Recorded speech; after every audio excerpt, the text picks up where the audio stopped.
بسم الله الرحمن الرحيم. إن الحمد لله نحمده ونستعينه ونستغفره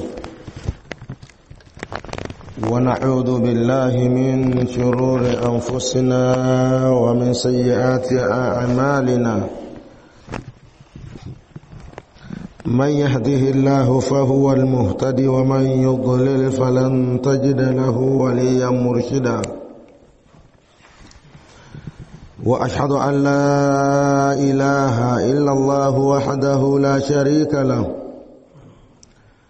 وأشهد أن محمدا عبده ورسوله.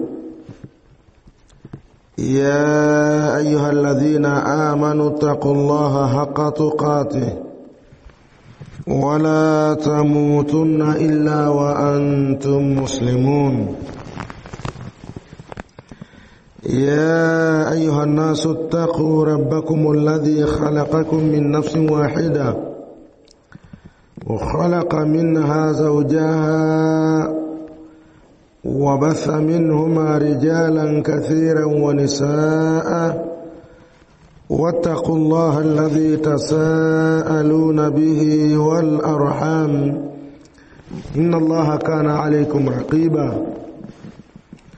يا أيها الذين آمنوا اتقوا الله وقولوا قولا سديدا يصلح لكم أعمالكم ويغفر لكم ذنوبكم ومن يطع الله ورسوله فقد فاز فوزا عظيما. أيها الأحبة، فإن أصدق الحديث كتاب الله وخير الهدي هدي محمد صلى الله عليه وسلم وشر الأمور محدثاتها فإن كل محدثة بدعة وكل بدعة ضلالة وكل ضلالة في النار. اللهم إنا نعوذ بك من البدع ومن النار. أحبة، بعد kumhimidi Allah subhanahu wa ta'ala na kumtakia sala na salamu kipenzi wa umma Muhammadin sallallahu alayhi wasallam, kwanza kabisa hatuna budi kumshukuru Allah subhanahu wa ta'ala kwa kutujalia kuiswali swala hii ya subhi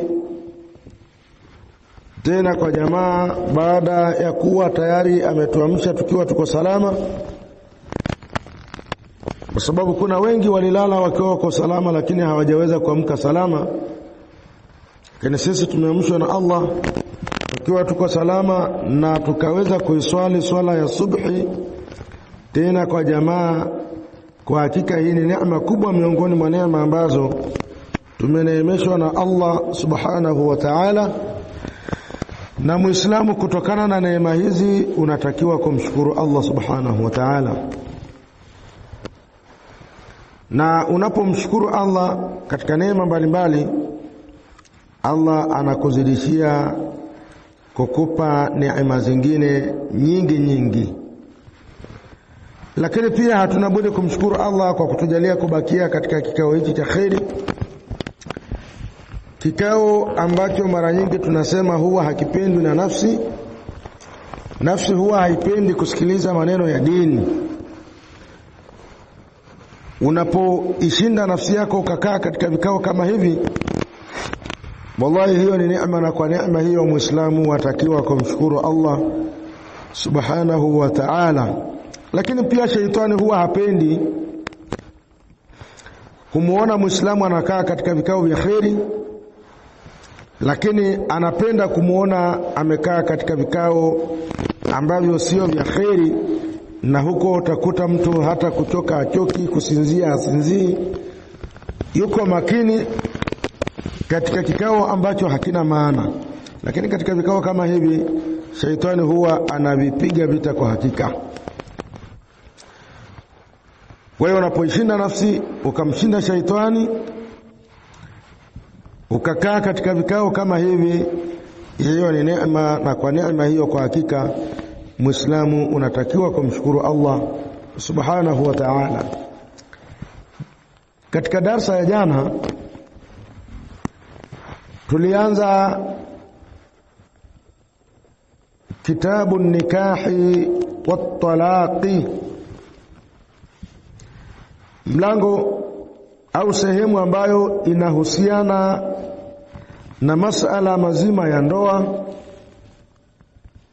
na masala mazima ya talaka vile vile. Kwa jana tulisema kwamba sehemu hii ina milango 11. Kwa jana tulianza mlango wa kwanza ambao ulikuwa unahusu kujua maana ya ndoa ni nini, lakini pia dalili za kuwahimiza watu waoe. Dalili hizo ni dalili gani? Tukaona dalili hizo ziko katika kitabu cha Qur'an ya Allah subhanahu wa ta'ala na hadithi za Mtume sallallahu alayhi wasallama, na Waislamu kuwa ni wenye kuafikiana ya kwamba mtu anatakiwa aoe au aolewe. Leo tutaanza almas'alatu thalitha, mas'ala ya tatu,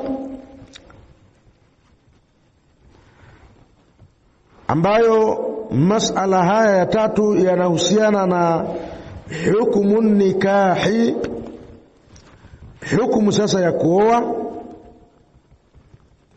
wa ikhtiyaru zawja, na pia mas'ala hii ya tatu itahusu kwenye kuchagua mke. Hukumu nikahi, hukumu ya kuoa.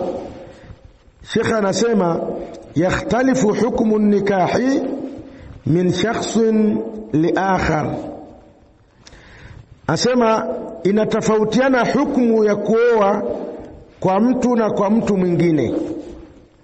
Kwa hiyo watu wanatofautiana katika jambo hili.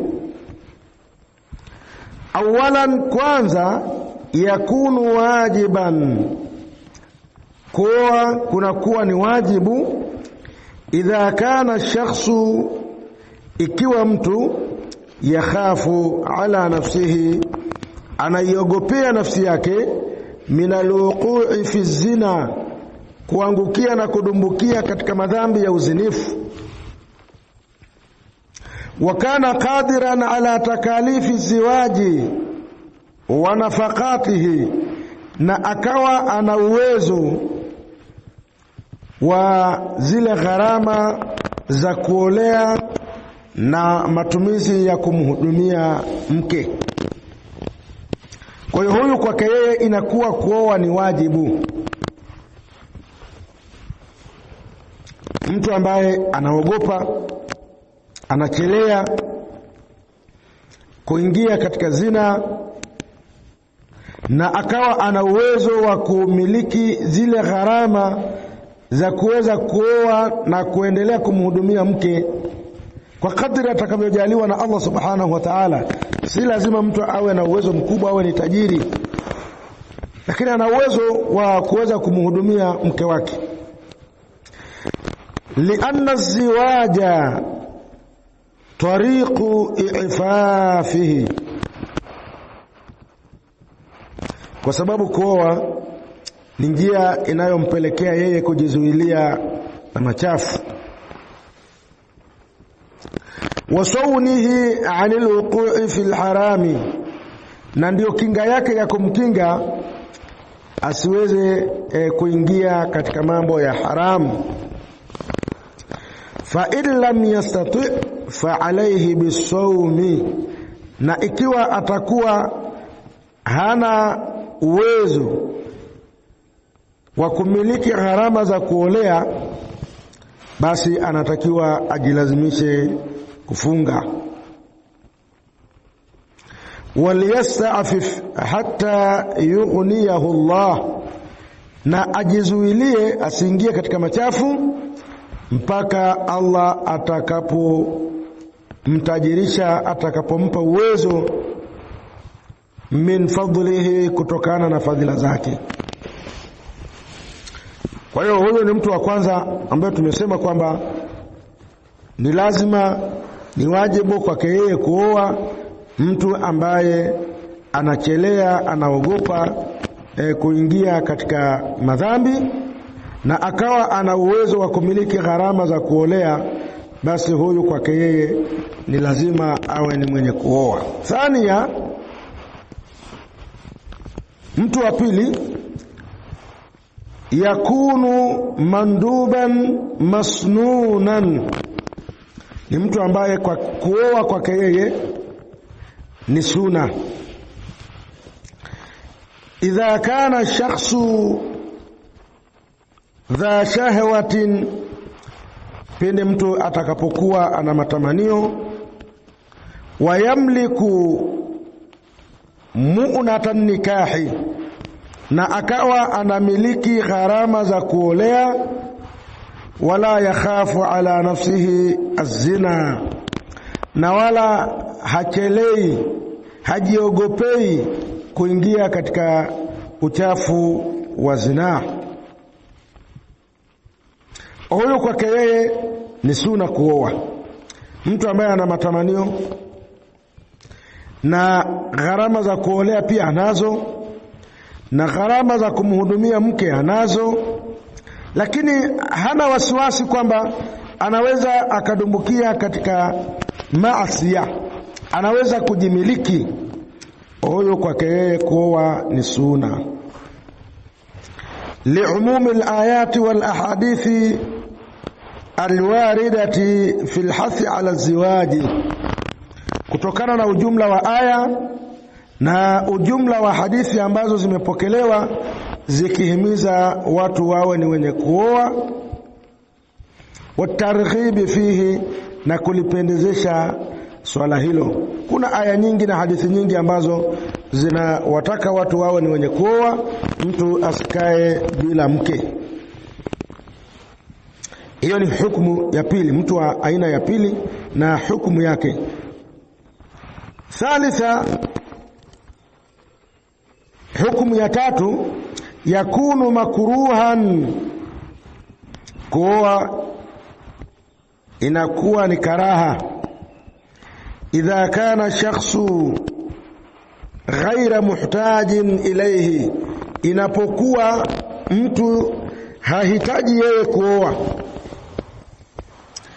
bi an kana inninan, kama vile mtu ambaye hawezi kukaa na mke, au kabiran, au mtu amezeka, mwanaume amezeka, au maridan, au mgonjwa, la shahawata lahu, mwenye ugonjwa wa kutokuwa na matamanio. Sheikh anasema wal inninu alladhi la yaqdiru ala itiyani nisa, ni mtu ambaye hawezi kuwaendea wanawake, wala yashtahihunna, na wala hata hawatamani wanawake. Kwa hiyo kuoa kwake yeye ni karaha. Pili, ikhtiyaru zawja wa muqawimatu dhalika, kuchagua mke na daraja za kuchagua mke. Wa yusannu nikahu almar'ati dhatu ad-din, ni sunna kuoa mwanamke mwenye dini. Wal afafi, na kuoa mwanamke ambaye anajizuilia na machafu. Wal asli at-tayyib, na asili yake ni nzuri, yani anakotokea anatokea katika sehemu nzuri. Wal hasabi, na nasaba, mwenye nasaba nzuri. Wal jamali, na mzuri. Lihadithi Abi Hurairah radhiyallahu anha, kwa ushahidi wa hadithi ya Abu Hurairah radhi za Allah ziwe juu yake, anna an-nabiy sallallahu alayhi wasallam qala, mtume sallallahu alayhi wasallam amesema, tunkahu al-mar'atu al-arba'in, huolewa mwanamke kwa mambo manne. Limaliha, huolewa kwa ajili ya mali yake. Mtu akaona mwanamke fulani ni tajiri, ana mali, akamuoa kwa sababu ya mali yake. Walihasabiha, na kwa ajili ya nasaba yake, kwamba nasaba yake ni nzuri, ni watu wenye dini, akamuoa kwa sababu ya nasaba, anatokea katika nasaba nzuri. Walijamaliha, na akamuoa kwa ajili ya uzuri wake, mwanamke ni mzuri. Walidiniha, na akamuoa mwanamke kwa ajili ya dini yake. Mtume akashauri, akasema, akatoa maelekezo, akatoa mafundisho, akasema fadhfar bidhati din taribat yadaka, mchague mwanamke mwenye dini, mikono yako itapata baraka. Ukimchagua mwanamke mwenye dini, mikono yako itapata baraka, ndoa yako itakuwa na baraka, ndoa yako itakuwa ni ya kheri, mtaishi kwa kheri, kwa sababu umempata mwanamke mwenye dini. Anaswali, anajistiri, anatekeleza yale mambo ya kidini ambayo ameelekezwa na Allah subhanahu wa ta'ala. Kwa hiyo mwanamke mwenye dini utapata baraka. Lakini kama utaamua tu kwamba umemuoa mwanamke kwa sababu tu ya mali yake, yawezekana ukateseka na ukapata shida. Au umemuoa mwanamke tu kwa ajili ya ukoo wake na nasaba yake, lakini dini hana, utapata shida. Au kamuoa mwanamke kwa ajili ya uzuri wake, hana dini, utapata shida katika ndoa yako. Oa mwanamke mwenye dini. Yawezekana mwanamke akawa na mali lakini hana dini. Yawezekana mwanamke akawa ametokea katika nasaba nzuri lakini pia hana dini. Yawezekana mwanamke akawa ni mzuri lakini pia hana dini. Kwa hiyo unapooa mwanamke mwenye dini, kwa hakika utapata kheri. Fayahrisu ala dhati din, mtu apupie kutafuta mwanamke mwenye dini. Fil maqamil awwali, katika daraja ya kwanza. Yaani unapoeleza kwamba natafuta mchumba, natafuta kuoa, lakini vigezo vya mke ambaye ninamhitaji, kwanza kabisa awe ana dini, awe mwanamke ana dini. Wayaj'alu dhalika asasa al-ikhtiyari la ghairahu, na ajalie sifa hiyo ya dini ndiyo msingi wa kutafuta mchumba, na usitafute mchumba kwa vigezo vingine.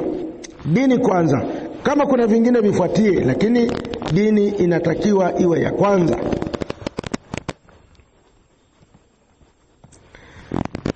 Kwa Mtume ametueleza hivyo kwamba mwanamke anaolewa kwa mambo manne. Haya ndiyo ambayo mara nyingi watu wanaangalia anapotafuta mchumba, wanaangalia mambo haya. Lakini kwa upande wa mwanaume vile vile, Mtume sallallahu alaihi wasallam ameelekeza vigezo. Mtume anasema idha ataakum au idha jaakum man tardawna dinahu wa khulquhu fazawwijuhu, atakapokujieni mtu ambaye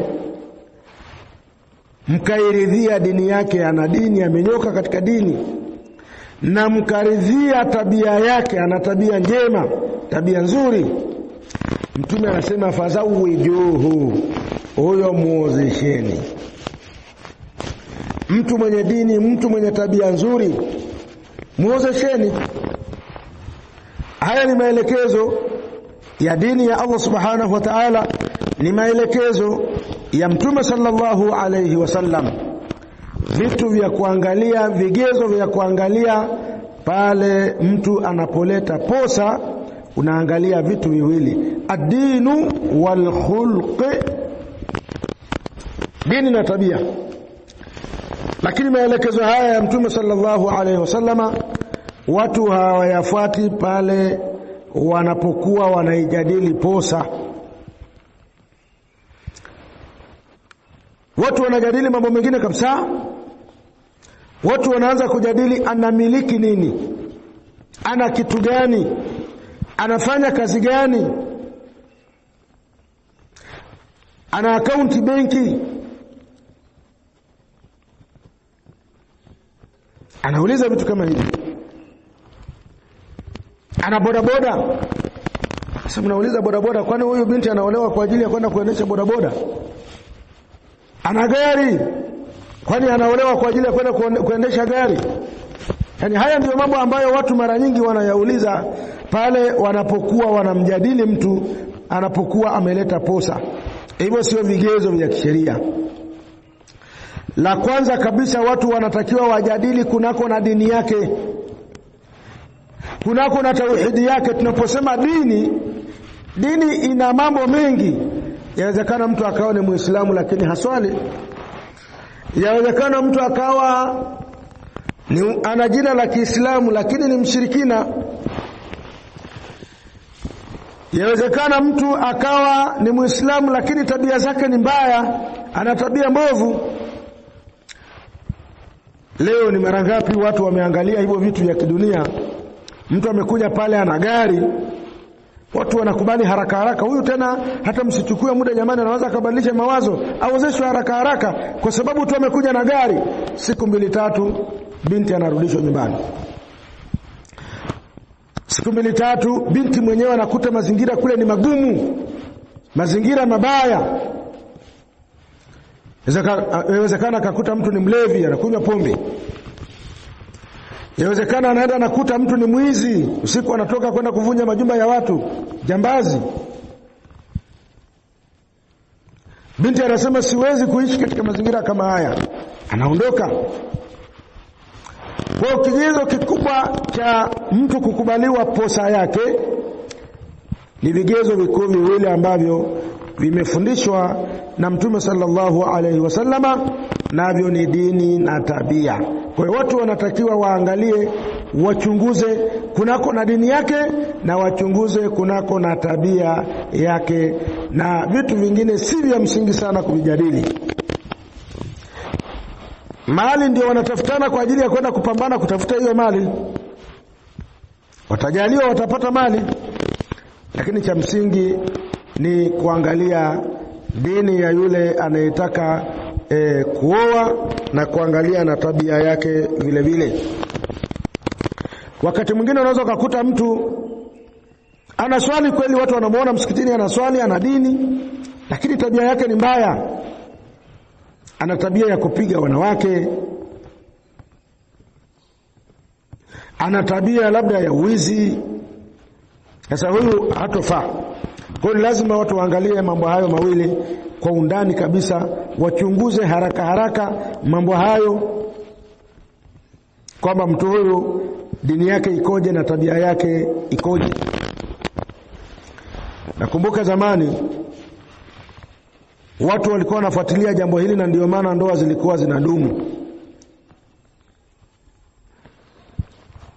Mtu anapoleta posa ataulizwa maswali, atajifahamisha kwamba ametokea wapi. Watu wanaweza wakaenda kwenye kijiji hicho au katika wilaya hiyo au katika mkoa huo, wakamtafuta mtu ambaye wanafahamu tabia za mtu huyu. Wanatumia gharama kuangalia tabia ya mtu huyu ni tabia njema au tabia mbaya, wanauliza. Lakini leo hii watu wanatafutana kwenye mitandao. Kijana anatafuta mke mtandaoni, na msichana vile vile anatafuta mume mtandaoni, kwamba jamani, mimi nahitaji kuolewa, anahitaji mawasiliano yangu ni haya hapa. Sasa huyo mtu ambaye anajiweka mtandaoni, huyo atakuwa ni mke wa mtandao. Sasa watu wote wanamuona, anazungumza na watu wa dunia nzima. Mwisho wa siku unampata wewe, unakuja kumuona kwamba hafai. Kwa hiyo mambo ya watu kuchumbiana mitandaoni sio utaratibu mzuri. Kwa hiyo mtu anapochagua mke, achague mke mwenye dini. ويسن أيضا اختيار الزوجة الولودة. Vile vile ni sunna kuchagua mke mwenye kuzaa kwa kuangalia familia yao. Hii familia haina wagumba, ni sunna kufanya hivyo. Chagua mwanamke mwenye uzazi, chagua mwanamke mwenye kuzaa. Lihadithi Anas, kwa ushahidi wa hadithi Anas radhiyallahu anhu ani nabii sallallahu alayhi wasallama, kutoka kwa mtume sallallahu alayhi wasallam, annahu qala, mtume akasema, tazawwaju alwaluda, oweni wanawake wazuri wenye kuzaa, fa inni mukathirun bikum al-umama yawm al-qiyamah, hakika mimi nitajifakharisha kwa wingi wenu, nitajifakharisha kwenye nyumba zingine siku ya kiyama, namna mtakavyokuja wengi. Kwa ni sunna kuchagua mwanamke ambaye anazaa, mwanamke mwenye uzazi, kwa kuangalia kizazi chao. Wayusannu ikhtiyaru albikr, na vile vile ni sunna kuchagua mwanamke bikra. Na tunaposema mwanamke bikra ni mwanamke ambaye hajawahi kuolewa. Hadithi Jabir radhiyallahu anhu, kwa ushahidi wa Jabir, radhi za Allah ziwe juu yake, anna nabii sallallahu alayhi wasallam qala, hakika mtume alisema, qala lahu, mtume alimwambia Jabir alipomuuliza, vipi bwana, umeoa? Mtume Jabir akamwambia ndio nimeoa. Labda akamuuliza mazingira namna alivyooa. Mtume akamwambia, fahalla bikran, kwa nini usingeoa mwanamke bikra? Kwa nini usingeoa mwanamke ambaye hajawahi kuolewa? Ukimwoa huyo, tulaibuha, utacheza naye, watulaibuka, na yeye vile watulaibuka, na yeye vile vile atacheza na wewe. Kwa nini usingefanya hivyo? Kwa nini ukaenda ukaoa mwanamke mtu mzima? Kwa nini usingeoa mwanamke ndogo? Illa idha kanat hunaka maslahatun turajjihu nikaha athayib, asema isipokuwa kama kutakuwa kuna maslahi ya kuoa mwanamke mtu mzima, kama kuna maslahi ambayo yanapatikana kutokana na wewe kumuoa mwanamke mtu mzima, basi fayuqaddimuha ala albikri, atamtanguliza kuliko kuoa mwanamke mdogo, kama kuna maslahi ambayo yatapatikana. Wayakhtaru aljamila, na vile vile achague mwanamke mzuri, liannaha askanu linafsihi, kwa sababu nafsi yake itatulia. Wa aghaddu libasarihi, na kwa sababu macho yake yatahifadhika, hata kuwa ni mwenye kuangalia wanawake wengine. Wa ad'a limawaddatihi, na hilo litapelekea katika kumpenda mwanamke huyo. Haya ni maelekezo ya namna ya kutafuta mchumba, ya namna ya kutafuta mke, ya namna ya kutafuta mume. Watu wanatakiwa wazingatie haya ambayo yanafundishwa na dini ya Allah subhanahu wa ta'ala, wazingatie yanayofundishwa na Mtume sallallahu alaihi wasallama. Wakifanya hivyo, ndoa zitakuwa na baraka, ndoa zitakuwa zina amani, ndoa zitakuwa zina furaha. Lakini tukienda kinyume na mafunzo ya dini, hiyo ndoa haitokuwa na furaha, haitokuwa na amani. Ndio nafikia mahala mwanamke anakuambia, niko ninakaa tu hapa kwa ajili ya watoto wangu, sio kwa ajili ya ndoa, ninakaa kwa ajili ya watoto wangu. Au mume naye pia anasema maneno hayo, huyu bwana anaendelea tu kumvumilia kwa sababu tu nimezaa naye na watoto naye, kwa hiyo namvumilia kwa ajili ya watoto, nimemwacha kwa ajili ya watoto, si kwa sababu kwamba ni mke. sio kwa sababu kwamba ana furaha na yeye. Ukija kuchunguza walikosea wapi?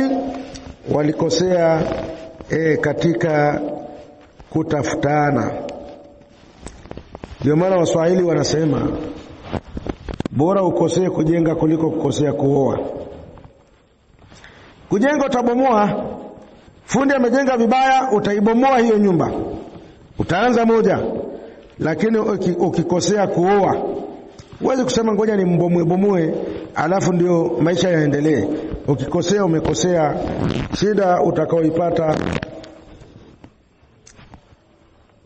mambo utakayokutana nayo, kwa hakika yawezekana ukashangaa sana na ukaanza kusema kwamba sikutarajia kwamba mwanamke huyu ana haya na yale. Kwa ndugu zangu katika imani, katika kuoa watu wazingatie dini ya Allah Subhanahu wa Ta'ala.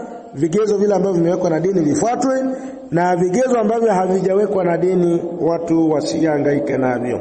Mpaka hapo tutakuwa tumefikia mwisho wa darasa yetu kwa leo. Subhanakallahumma wa bihamdika ashhadu an la ilaha illa anta astaghfiruka wa atubu ilaika. Wa sallallahu ala nabiyyina Muhammadin wa ala alihi wa sahbihi wa sallam. Walhamdulillahi rabbil alamin.